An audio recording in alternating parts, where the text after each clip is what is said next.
गं गणपते नमः। श्री परमात्मने नमः। श्री कृष्ण गोविंद हरे मुरारी हे नाथ नारायण वासुदेवाय नमः। अतः श्रीमद्भगवद्गीता प्रथमो अध्यायः। धृतराष्ट्र बोला कि हे संजय, धर्म भूमि कुरुक्षेत्र में इकट्ठे हुए युद्ध की इच्छा वाले मेरे और पांडवों के पुत्रों ने क्या किया।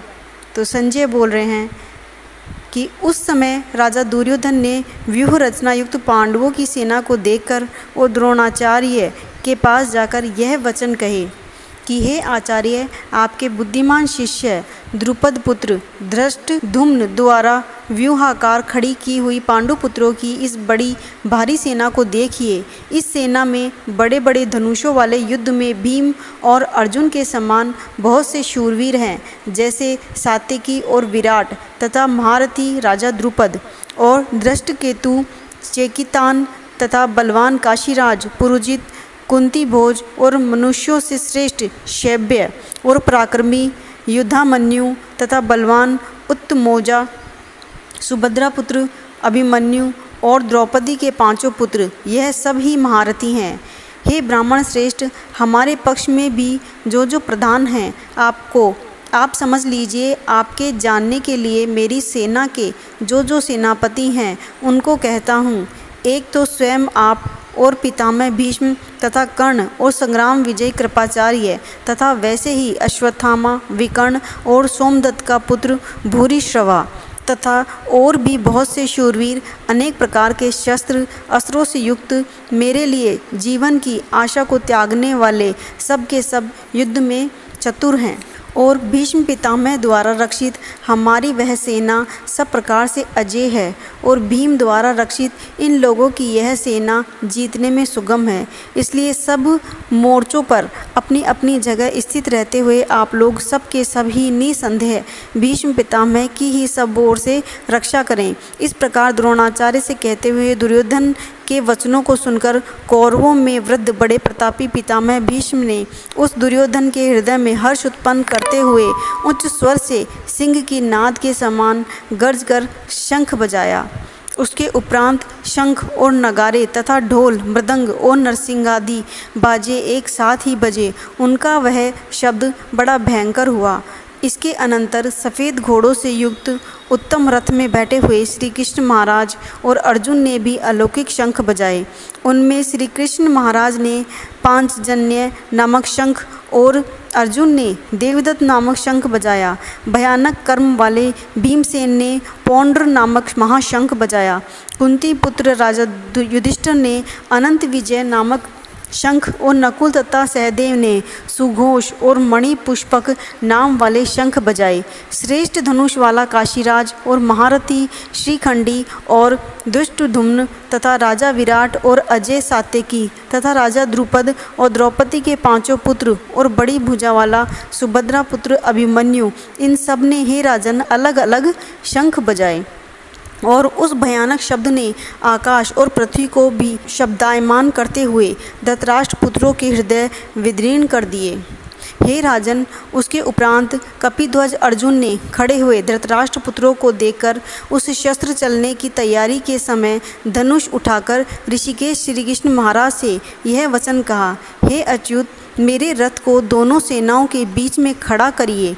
जब तक मैं इन स्थित हुए युद्ध की कामनाओं वालों को अच्छी तरह देख लूं कि इस युद्ध रूप व्यापार में मुझे किन किन के साथ युद्ध करना योग्य है और दुर्बुद्धि दुर्योधन का युद्ध में कल्याण चाहने वाले जो ये राजा लोग इस सेना में आए हैं, उन युद्ध करने वालों को मैं देखूंगा।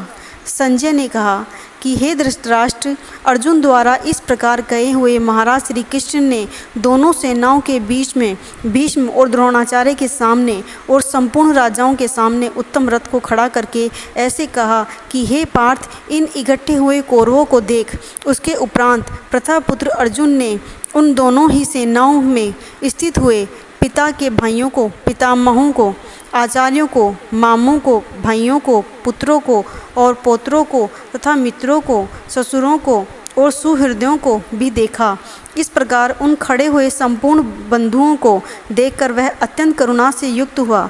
कुंती पुत्र अर्जुन शोक करता हुआ यह बोला, हे कृष्ण, इस युद्ध की इच्छा वाले खड़े हुए स्वजन समुदाय को देखकर मेरे अंग शिथिल हुए जाते हैं और मुख भी सूखा जाता है और मेरे शरीर में कंप तथा रोमांच होता है तथा हाथ में गांडीव धनुष गिरता है और त्वचा भी बहुत जलती है तथा मेरा मन भ्रमित सा हो रहा है, इसलिए मैं खड़ा रहने को भी समर्थ नहीं हूँ। और हे केशव, लक्षणों को भी विपरीत ही देखता हूँ तथा युद्ध में अपने कुल को मारकर कल्याण भी नहीं देखता। और हे कृष्ण, मैं विजय को नहीं चाहता और राज्य तथा सुखों को भी नहीं चाहता। हे गोविंद, हमें राज्य से क्या प्रयोजन है अथवा भोगों से और जीवन से भी क्या प्रयोजन है, क्योंकि हमें जिनके लिए राज्य, भोग और सुखाधिक इच्छित है वे ही यह सब धन और जीवन की आशा को त्याग कर युद्ध में खड़े हैं, जो कि गुरुजन, ताऊ, चाचे, लड़के और वैसे ही दादा, मामा, ससुर, पोते, साले तथा और भी संबंधी लोग हैं। इसलिए हे मधुसूदन, मुझे मारने पर भी अथवा तीनों लोक के राज्य के लिए भी मैं इन सबको मारना नहीं चाहता। फिर पृथ्वी के लिए तो कहना ही क्या है। हे जनार्दन, धृतराष्ट्र के पुत्रों को मारकर भी हमें क्या प्रसन्नता होगी। इन आताइयों मार कर तुम हमें पाप ही लगेगा। इससे हे माधव, अपने बांधव धृतराष्ट्र के पुत्रों को मारने के लिए हम योग्य नहीं हैं, क्योंकि अपने कुटुंब को मारकर हम कैसे सुखी होंगे। यद्यपि लोभ से भ्रष्टचित हुए यह लोग कुल के नाशकृत दोष को और मित्रों के साथ विरोध करने में पाप को नहीं देखते हैं, परंतु हे जनार्दन, कुल के नाश करने से होते हुए दोष को जानने वाले हम लोगों को इस पाप से हटने के लिए क्यों नहीं विचार करना चाहिए। क्योंकि कुल के नाश होने से सनातन कुल धर्म नष्ट हो जाते हैं। धर्म के नाश होने से संपूर्ण कुल को पाप भी बहुत दबा लेता है तथा हे कृष्ण, पाप के अधिक बढ़ जाने से कुल की स्त्रियां दूषित हो जाती हैं। और हे वैष्णव, स्त्रियों के दूषित होने पर वर्ण संकर उत्पन्न होता है और वह वर्ण संकर कुल घातियों और कुल को नरक में ले जाने के लिए ही होता है।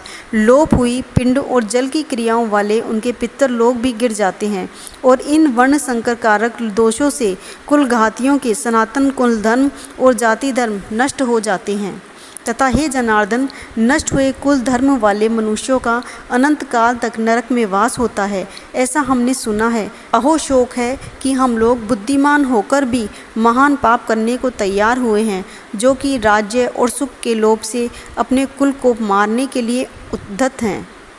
यदि मुझ शस्त्र रहित न सामना करने वाले को शस्त्रधारी धृतराष्ट्र के पुत्र रण में मारे तो वह मारना भी मेरे लिए अति कल्याणकारक होगा। संजय बोला कि रणभूमि में शोक से उद्विग्न मन वाला अर्जुन इस प्रकार कहकर बाण सहित धनुष को त्याग कर रथ के पिछले भाग में बैठ गया। ओम तत्सिद्धि। श्री भगवद गीता सुपनिषत्सु ब्रह्म विद्यायां योग शास्त्रे श्री कृष्ण अर्जुन संवादे विषाद योगो नाम प्रथमो अध्याय संपूर्णम। जय गोविंद।